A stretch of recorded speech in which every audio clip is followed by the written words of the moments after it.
स्वागत है आप सभी का आज के प्रिपरेशन में। और लास्ट वाले वीडियो में हमने 30 क्वेश्चंस तक कंप्लीट कर चुके थे। हम लोग कर रहे हैं 2010 का प्रीवियस ईयर का फिजिक्स का पीजीडी का पेपर, और इस समय क्वेश्चन नंबर 31 से स्टार्ट करते हैं। तो स्टार्टिंग में है पहला क्वेश्चन 31। एक वस्तु जिसका विस्थापन y मीटर समय t सेकंड के साथ में समीकरण यहाँ पर गिवन है y इक्वल्स टू 2 माइनस का 2/3t स्क्वायर प्लस 16t+2 के अनुसार चेंज हो रहा है, कितने समय पश्चात विराम अवस्था में आ जाएंगे। तो सबसे पहले जो दी गई इक्वेशन है, इस इक्वेशन का विद रेस्पेक्ट टू टाइम आप डिफरेंशिएट करेंगे, और डिफरेंशिएट करने पर आपको मिलेगा वेलोसिटी u, और u का जो वैल्यू है dy/dt के इक्वल आएगा। और फाइनली आप इसको क्या करेंगे, 0 के इक्वल कर दीजिएगा, और यहाँ से आपको जो टाइम है वो t का वैल्यू मिल जाएगा। तो यहाँ पर डायरेक्ट हम इसका डिफरेंशिएट कर रहे हैं, तो ये आपका हो जाएगा 4t/3 और प्लस का 16, ठीक है, और वो 0 हो जाएगा इक्वल्स टू 0, और यहाँ पर 40/3 दिस इज इक्वल्स टू 16, और यहाँ 4 × 16 और 4 3 12, यानी t इक्वल्स टू आपका 12 सेकंड इसका आंसर है। तो यहाँ पर 12 पर आप टिक लगाएंगे। अगर नेक्स्ट क्वेश्चन पर आते हैं 32।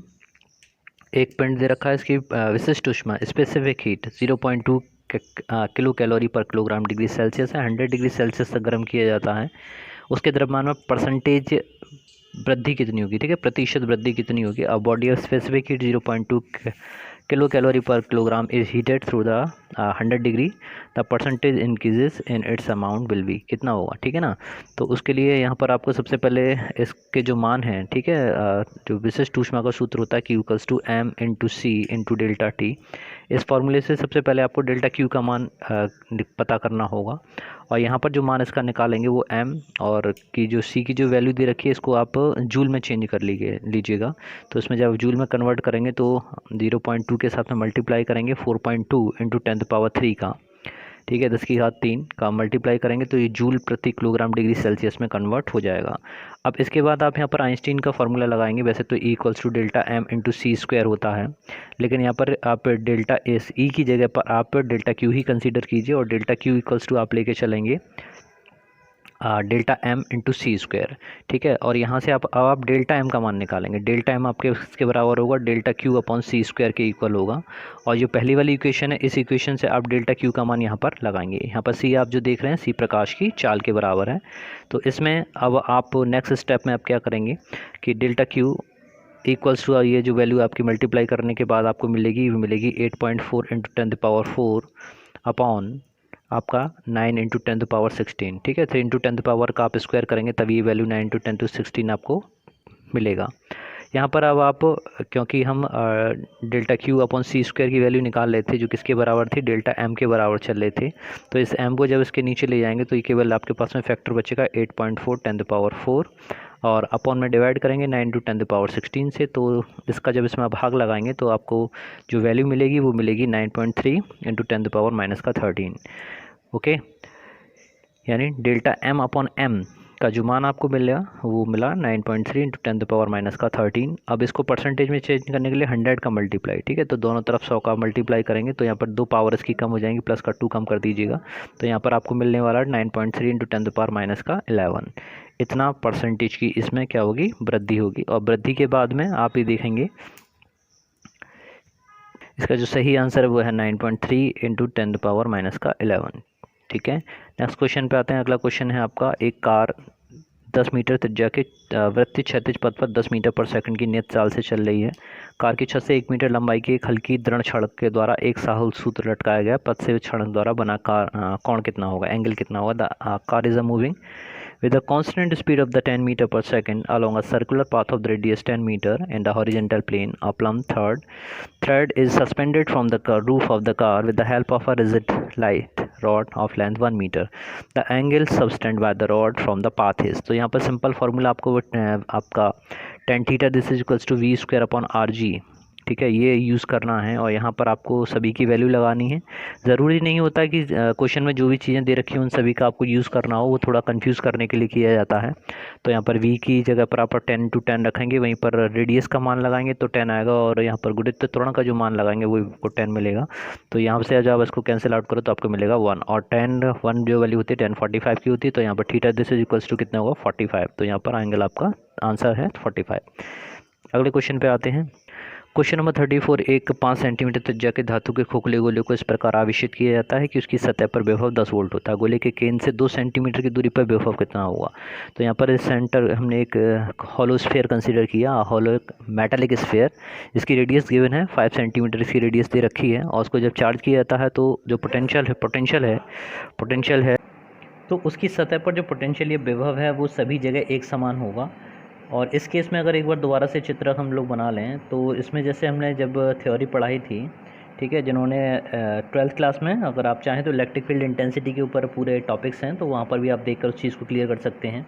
जब हम बात करते हैं किसी मेटेलिक हॉलोस्फीयर के बारे में, तो उसके अंदर, या सेल कह लीजिए, स्फेरिकल सेल के बारे में, तो उसके अंदर इलेक्ट्रिक फील्ड इंटेंसिटी की अगर ली कहा जाए तो E=0 रहता है। वहीं पर अगर V की बात की जाए तो V अंदर आपका कांस्टेंट रहता है, नियत रहता है। तो जितना पोटेंशियल आपका सरफेस पर है उतना ही potential inside the spherical cell होगा, ठीक है, होलोस्फीयर के अंदर इतना ही विभव आपको मिलेगा। तो यहाँ पर जो 10 वोल्ट दे रखा है तो जो सही आंसर है वो आपका 10 वोल्ट ही होगा, क्योंकि 10 वोल्ट उसकी सरफेस पर है तो उसकी सतह पर विभव 10 वोल्ट है, तो उसके केंद्र से 2 सेंटीमीटर विभव भी 10 वोल्ट होगा।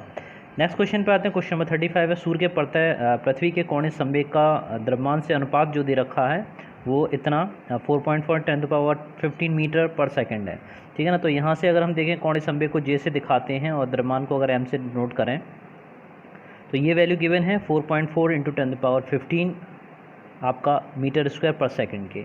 यहाँ पर जो बात की गई है पृथ्वी की कक्षा के तो पर्वत क्षेत्रफल कितना होगा, तो इस क्वेश्चन को हेल्प हम लोग करेंगे, इस सॉल्व जो करेंगे वो करेंगे केपलर के लॉ से, ठीक है।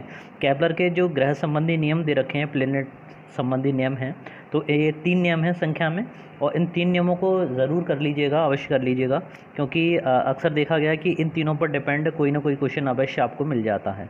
तो यहाँ पर भी आपको जो सेकंड लॉ जो है, ठीक है, क्षेत्रीय चाल का नियम, जो एरियल वेलोसिटी का जो लॉ है कि ΔA/ΔT, ठीक है, यहाँ से आपको कॉन्सेप्ट उठाना, और ये किसके बराबर होता है, J/2m के बराबर होता है। यहाँ पर आप देख रहे हैं कि J/m की वैल्यू गिवन है, वहीं पर आपको करना ये है कि ΔA की जगह संपूर्ण क्षेत्रफल पृथ्वी का लिया जाएगा और ΔT की जगह उसका पूरा आवर्तकाल यूज़ किया जाएगा। तो यहाँ पर आपके पास में बचेगा, अगर यहाँ पर J/m की वैल्यू प्लेस कर दें, यानी 4.4 × 10⁻15 रख के और 2 से डिवाइड कर दें, तो यहाँ पर आपको आंसर मिलेगा 2.2 × 10⁻15, ठीक है ना। तो अब आपको सिर्फ क्या करना है कि इसमें t का मल्टीप्लाई करना है। तो इसका मतलब ये हुआ कि नेक्स्ट स्टेप में हम लोग अब t का वैल्यू प्लेस करेंगे, ठीक है, क्योंकि एरिया उसने पूछा है क्वेश्चन में, तो A/T का जो मान है वो मल्टीप्लाई में चला जाएगा, यानी 2.2 × 10⁻15 के साथ में पृथ्वी के आवर्तकाल का मल्टीप्लाई कर दीजिए, ठीक है, उसके अक्ष के पड़ता है, तो 24 घंटे लगते हैं उसको, तो 24 आवर्स को आपको चेंज करना पड़ेगा सेकंड में, तो 60 × 60 कीजिएगा, और यहाँ पर जो वैल्यू आपको मिलने वाली है ये मान मिलेगा आपको 2.93 × 10⁻20 मीटर स्क्वायर के, ठीक है। तो यहाँ पर जो सही आंसर है वो आपका ऑप्शन नंबर 1 आपका राइट आंसर है। अगले क्वेश्चन पे आते हैं। अगला क्वेश्चन है, सिलिकॉन के एक शुद्ध गुटके में समान रूप से समान मात्रा की त्रिसंयोजी और पंचसंयोजी अशुद्धियाँ मिलाई जाती हैं, गुटके का व्यवहार कैसा होगा, यानी इक्वल अमाउंट है और trivalent and pentavalent impurities are added uniformly to a small block of the pure silicon, the block will now behave as, यानी अशुद्धियाँ मिलाने के बाद जो सिलिकॉन है वो किस तरीके से बिहेव करेगा, क्या पी टाइप सेमीकंडक्टर की तरह बिहेव करेगा या एन टाइप सेमीकंडक्टर की तरह बिहेव करेगा। तो क्योंकि यहाँ पर दोनों की मात्राएं जो बराबर हैं, ठीक है, ट्राइवेलेंट और पेंटावेलेंट दोनों एक दूसरे के बराबर हैं, तो उसमें गुटके का व्यवहार किसी के जैसा नहीं होगा। तो इसमें सही आंसर है आपका आंसर नंबर 4। अगले क्वेश्चन पे आए कि किसी प्रत्यावर्ती परपथ में आपका ओमीय प्रेरणीय और धारतीय प्रतिरोध क्रम से 5 ओम, 10 ओम और 10 ओम दे रखे हैं। सभी प्रतिरोध श्रेणी क्रम में लगे हुए हैं। प्रतिरोध का परपथ का तुल्य प्रतिरोध कितना होगा, तो यहाँ पर अगर डायग्राम देखा जाए तो ये आपका प्रतिरोध हुआ, कैपिटल R की वैल्यू हुई 5 ओम, इसके बाद इंडक्टर लगा हुआ है, यानी एक्सएल कह रहा है इसको ये, ठीक है, एक्सएल की वैल्यू दे रहा है 10 ओम। इसी तरह से धारिता के कारण जो प्रतिरोध है, ठीक है, इसे हम एक्सी कहते हैं, धारतीय प्रतिघात, ठीक है ना। तो यहाँ पर इसकी वैल्यू भी 10 ओम दे रखी है, और जब ये श्रेणी क्रम में होते हैं तो इन तीनों के कारण जो उत्पन्न टोटल आपके प्रतिरोध है, इसको हम किससे कहते हैं, Z से डिनोट करते हैं, और Z इक्वल्स टू किसके बराबर होता है, R² प्लस ब्रैकेट में एक्सएल डिफरेंस एक्ससी का होल स्क्वायर होता है। तो in that question XL and एक्ससी दोनों एक दूसरे के क्या हैं, इक्वल हैं। जब एक दूसरे के बराबर तो केवल आर स्क्वायर बचेगा, और आर स्क्वायर के ऊपर भी अंडर रूट लगा हुआ तो केवल आर रह जाएगा, यानी जो ओम में है यानी 5 ओम इस जो है जेड के बराबर होगा। तो यहाँ पर जो सही आंसर है वो आपका 5 ओम राइट आंसर है, तो 5 ओम पर टिक लगाएंगे। अगले क्वेश्चन पर आते हैं।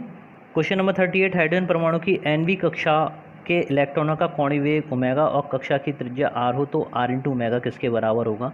तो अगर हम सर्कुलर मोशन को यानी वृत्तीय गति को ध्यान करें तो वहाँ पर वी और ओमेगा में किस तरह से संबंध होता है, वी इक्वल्स टू होता है आर इंटू ओमेगा, ठीक है ना। अब यहाँ से अगर वी का मान देखें तो nth ऑर्बिट के लिए और हाइड्रोजन एटम में इलेक्ट्रॉन की जो ऑर्बिट वेलोसिटी है, ठीक है, वो डिफाइन की जाती है यू एन से, और U N this equals to होता है E square upon 2 epsilon naught और n इंटू एच, ठीक है ना। तो यहाँ पर n को और r को रिलेट करना है। तो जब यहाँ पर देख रहे हैं कि v और r एक दूसरे के समानुपाती हैं, ठीक है, डायरेक्टली प्रोपोर्शनल है, तो यहाँ पर भी आप क्या करेंगे, r प्रोपोर्शनल 1/n करेंगे, यानी r जो है वो n के कैसा होगा, व्युत्क्रमानुपाती होगा, इन्वर्सली प्रोपोर्शनल होगा। तो यहाँ पर सही आंसर जो है कि n के व्युत्क्रमानुपाती होता है, तो यहाँ पर सही आंसर आप लगाएंगे सेकंड वाला n के व्युत्क्रमानुपाती।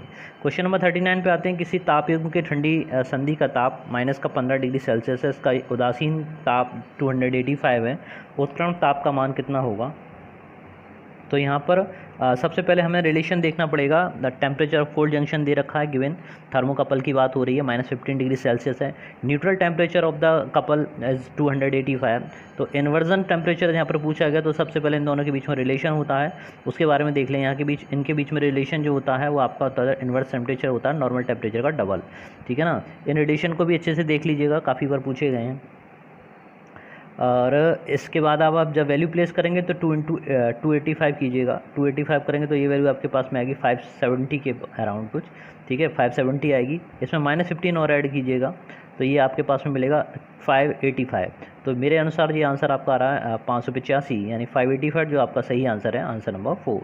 नेक्स्ट क्वेश्चन पे आते हैं। अगला क्वेश्चन है, दो तरंगें दे रखी हैं आपके पास में, y1 equals to A sine 2000 pi T और दूसरी दे रखी है y2 equals to A sign आपका 2010, ठीक है, 2010 पाई टी के बीच में दे रखा। प्रति सेकंड उत्पन्न विस्पंदों की संख्या पूछी गई है।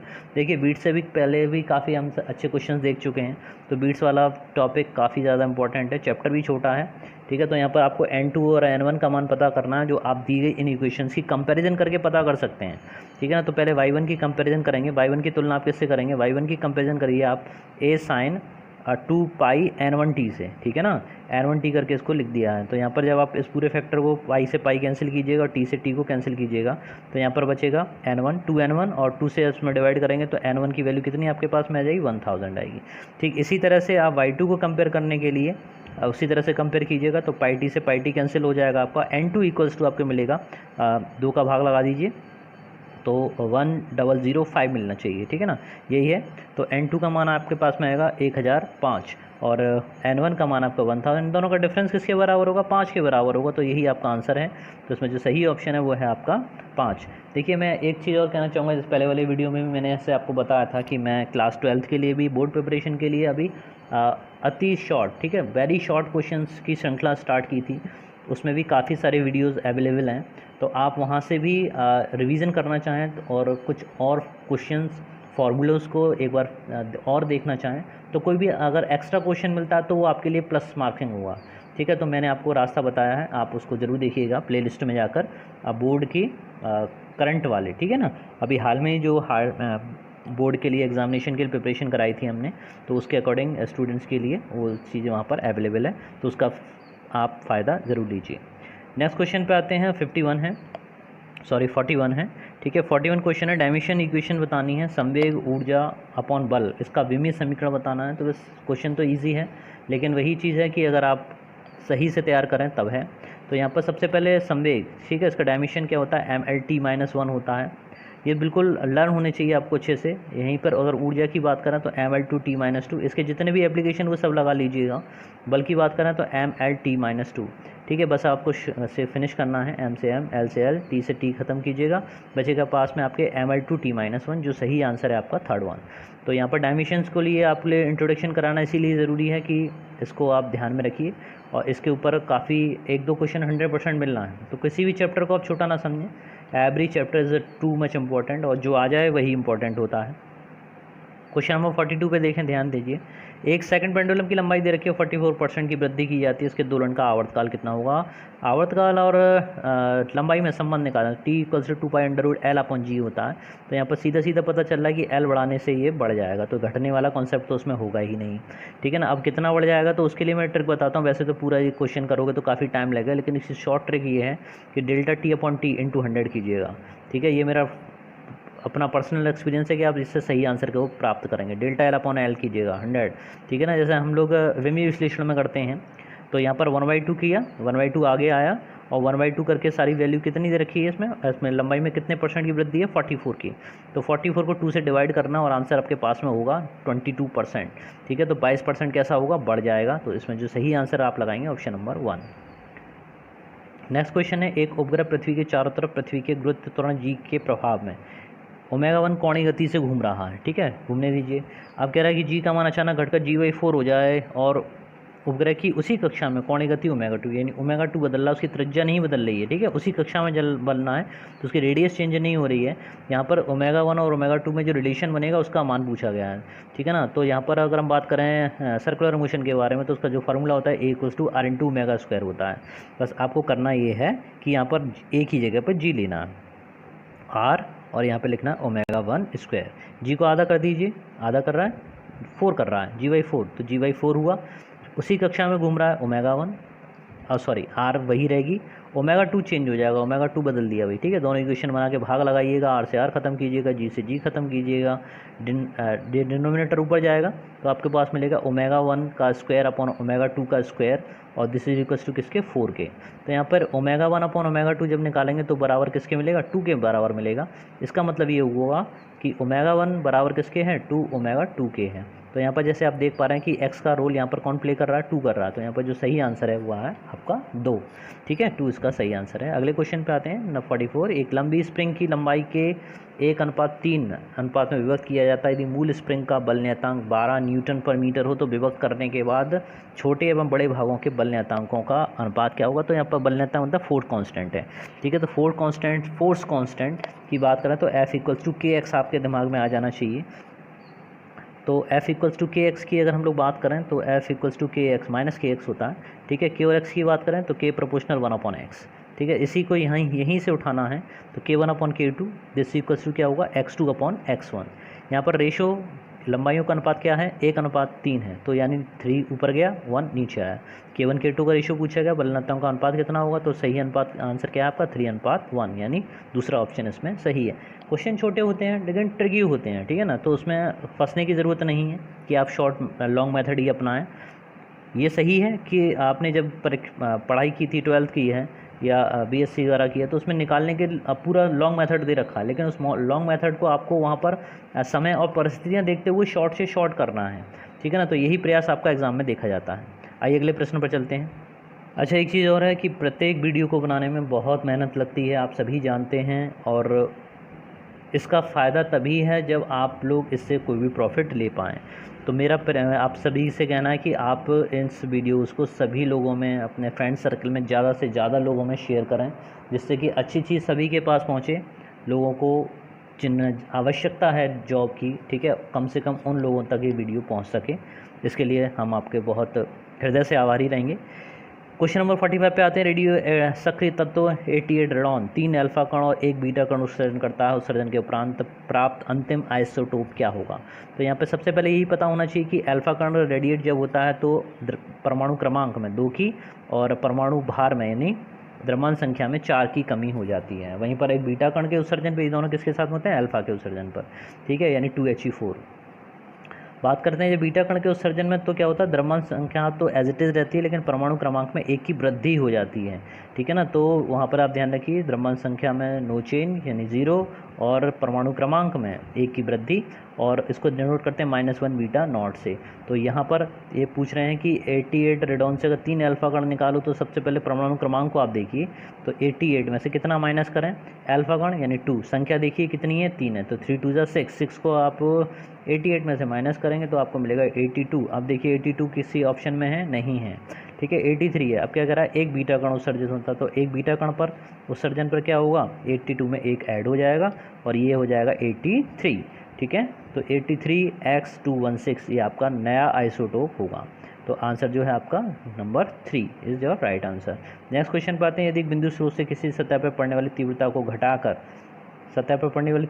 घटाकर 25% तक लाना है तो उसकी सतह से स्रोत तक की दूरी कितनी होगी।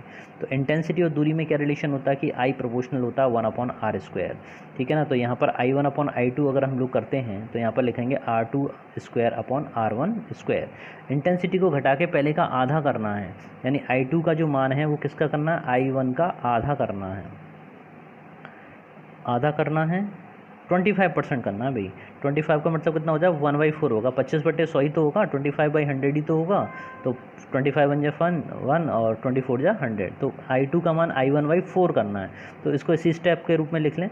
तो सबसे पहले आपने लिखा I1 और I2 को क्या लिखा, I1/4 इक्वल किसके लिखेंगे, और ये बराबर किसके होगा, R2²/R1², R2²/R1² के बराबर। ये 4 हर का हर ऊपर जाएगा, ये I1 से I1 ख़त्म, और यहाँ पर ये वैल्यू यानी R2/R1 किसके बराबर हो जाएगा, √4/1, यानी किसके बराबर, 2 के बराबर। इसका मतलब ये हुआ कि जो डिस्टेंस है R2 इक्वल्स टू कितना हो जाएगा, डबल हो जानी चाहिए, यानी परसेंटेज में अगर इसको देखा जाए तो कितने प्रतिशत की वृद्धि की जाए, 100% की, ठीक है। 2 गुना होने पर कितना होगा, 100% की उसमें क्या हो जाएगी, वृद्धि हो जाएगी। तो उसमें जो सही आंसर है वो है आपका 4th वन, 100% से बढ़ाना होगा, means the distance increase by the 100%। Next question पे आते हैं, 47 कह रहा है कि एक वोल्टमीटर अधिकतम 10 वोल्ट तक पढ़ा जा सकता है। वोल्टमीटर की कुंडली का प्रतिरोध कैपिटल R है, यदि इस वोल्टमीटर अधिकतम 1 माइक्रो एम्पियर तक पढ़ सकने वाला मीटर में बदलना है तो प्रतिरोध R का प्रयोग करेंगे। तो इसमें जो इसमें एक संशोधन आपको करना होगा, इसमें जो ये यहाँ पर लगा श्रेणी क्रम, इसको आपको क्या करना पड़ेगा, समांतर क्रम करना पड़ेगा, क्योंकि इसकी कंडीशन यही है कि जो आपका आंतरिक प्रतिरोध है वो कैपिटल R से छोटा होना चाहिए, और वो किस क्रम में लगाया जाएगा, R के साथ में समांतर क्रम में इसको ऐड किया जाएगा। तो यहाँ पर अगर कहें तो a voltmeter can convert into a meter by the connecting a resistance parallel to voltmeter whose resistance will be less than the resistance of the voltmeter. तो इसमें जो आंसर है वो आपका 3rd वन आपका सही है। 48 पे बात करते हैं, एक 50 ओम के प्रतिरोध वाले तार में 2 एम्पीयर की धारा बह रही है। 2 एम्पीयर की धारा 5 मिनट के लिए बह रही है, तार के किसी परिच्छेद से इतने समय में प्रवाहित आवेश का मान कितना होगा। तो यहाँ पर सिंपल आवेश का मान पूछा गया, तो Q = I × T के बराबर, I × T लेंगे, और I का मान दे रखा है 2 एम्पीयर और T दे रखा है आपका 5 मिनट, 5 को सेकंड में चेंज कीजिएगा, 5 × 60 होगा, और 5 × 60 को जब मल्टीप्लाई करें तो 5 2 जा 10, और ये आपके पास में कितना आएगा, 600 कूलम। ये आपका सही आंसर होगा, और 600 कूलम आपका ऑप्शन नंबर 3 सही है। नेक्स्ट क्वेश्चन पे आते हैं, 49 है कि माध्यम A से माध्यम B में जाते हुए प्रकाश किरण के लिए क्रांतिक कोण का मान अल्फा है। यदि माध्यम B में प्रकाश के लिए वेग v हो तो माध्यम में प्रकाश का वेग कितना होगा, ठीक है। तो इसमें आपको क्राइटिकल एंगल यानी साइन अल्फा की अगर वैल्यू निकाली जाए तो वो किसके बराबर होती है, μv दूसरे माध्यम में अपॉन अपवर्तनांक, और यहाँ पर μa माध्यम में अपवर्तनांक, ठीक है ना। तो यहाँ पर कह रहा है कि velocity of light in medium B में, इस माध्यम बी में आपकी वेलोसिटी कितनी है, आपकी v के बराबर है। तो यहाँ पर आप सीधा संबंध निकाल सकते हैं कि अगर चाल की बात की जाए तो ये बराबर होता है VA/BV के। तो यहाँ पर sine alpha this is equals to किसके बराबर होगा, VA में पूछा गया है, और दे रखा है VB में चाल कितनी है, v के बराबर। तो यहाँ से VA का मान निकाल लीजिए, v का मल्टीप्लाई कर दीजिएगा साइन अल्फा में, और आपके पास आंसर आएगा सेकेंड वाला v sin अल्फा। अगले क्वेश्चन पे आते हैं, वर्तमान में पृथ्वी की मात्रा m अर्धव्यास कैपिटल R है, पृथ्वी की सतह से प्रक्षेपित किए जाने वाले कण को पलायन वेग v1 है, अगर मात्रा परिवर्तित है, ठीक है, द्रव्यमान में कोई परिवर्तन नहीं हो रहा है, त्रिज्या को पहले से घटाकर चौथाई कर दिया जाए तो फिर क्या होगा, नया पलायन वेग कितना होगा। ठीक है, अच्छा क्वेश्चन है, बहुत अच्छा क्वेश्चन मैं इसको कहूँगा। ठीक है, तो यहाँ पर सबसे पहले पलायन वेग का सूत्र अगर हम लोग लिखें तो v होता है v = √2GRE। ठीक है, अब यहाँ पर दो बातें हो रही हैं, दोनों ही केसेस में लिखना है, तो इसको v1 कह लीजिए और इसको आप एज इट इज़ रहने दीजिए। ठीक है, अब अगले केस में आपको क्या करना है, नेक्स्ट केस में आपको उसको v2 करना है, टू जी डैश करना पड़ेगा क्योंकि रेडियस वहाँ पर चेंज हो रही है और त्रिज्या भी चेंज हो रही है, तो उसको आर ई डैश करना पड़ेगा। इन दोनों को अगर इक्वेशन लगा के भाग लगाया जाए तो 2 से 2 ख़त्म होगा और यहाँ पर एक ये दोनों जी अपॉन जी डैश हो जाएगा और आर ई अपॉन आर ई डैश हो जाएगा। फॉर्मूला अगर देखा जाए जी का तो जी बराबर होता है G M E upon R E का square, G M E upon R E का स्क्वायर है। देखिए जी उसने कांस्टेंट किया है, एम ई को कांस्टेंट किया है, तो जी इक्वल्स जी प्रोपोर्शनल किसके होगा 1 अपॉन आर ई स्क्वायर के बराबर होगा। बाकी सब चीज़ें उसने कह दी हैं कांस्टेंट होंगी। तो अगले स्टेप में हम लोग अब वैल्यू प्लेस करेंगे, मतलब जी की जगह पर लिखेंगे 1 अपॉन आर ई स्क्वायर और जी डैश की जगह पर लिखेंगे 1 अपॉन आर ई डैश का स्क्वायर। ठीक है, इसमें बस यही फार्मूला है, यही ट्रिक है इसमें। तो यहाँ पर अगर आप लोग सही रख पाए तो वैल्यू को सॉल्व कर पाएंगे। तो v1 अपॉन v2 और दिस इज इक्वल्स टू होगा, तो ऊपर वाले जी के कारण तो 1 अपॉन आर ई का स्क्वायर, नीचे वाला जी डैश था उसके लिए आर ई डैश स्क्वायर ऊपर की तरफ, ठीक है स्क्वायर। और यहाँ पर तो आर ई आपका चल ही रहा था, इसका तो आर ई अपॉन आर ई डैश तो ये था ही था, ठीक है ना। तो आर ई डैश से एक आर डी डैश खत्म, या आर ई से आर ई खत्म। अब क्या बचा आपके पास में, यहाँ पर आपके पास में बचा R E dash upon R ई। अब क्वेश्चन पे आ जाइए, क्वेश्चन कह रहा है अगर मात्रा वर्तमान की आधी चौथाई रह जाए तो उसको चौथाई करने के लिए हमने क्या किया कि आर ई डैश को लिखा आर ई अपॉन 4 और यहाँ पर सीधा आर ई, यहाँ आर ई से आर ई कैंसिल हुआ तो 1 अपॉन 4 करोगे तो आपके पास में 1 अपॉन 2 बचेगा। इसका मतलब हुआ कि v1 upon v2 this is equals to 1 upon 2, cross multiply करेंगे तो यहाँ से v2 इक्वल्स टू आपके पास मिलेगा 2v1 और जो सही आंसर वो मिलेगा वो है आपका आंसर नंबर 1। 50 का पहला आंसर आपका करेक्ट आंसर है। ठीक है, तो यहाँ पर 50 क्वेश्चंस की ये श्रृंखला कंप्लीट होती है। देखिए थोड़ी टेक्निकल मिस्टेक हो रही थी, ठीक है, इसलिए वीडियो बनाने में दिक्कत हुई। ऊपर वाले से प्रार्थना कीजिएगा इस तरह की मिस्टेक ना हुआ करें। तो बहुत ही जल्दी मैं आपसे फिर मिलता हूँ नए वीडियो के साथ में, तब तक के लिए जय हिंद, जय भारत, धन्यवाद।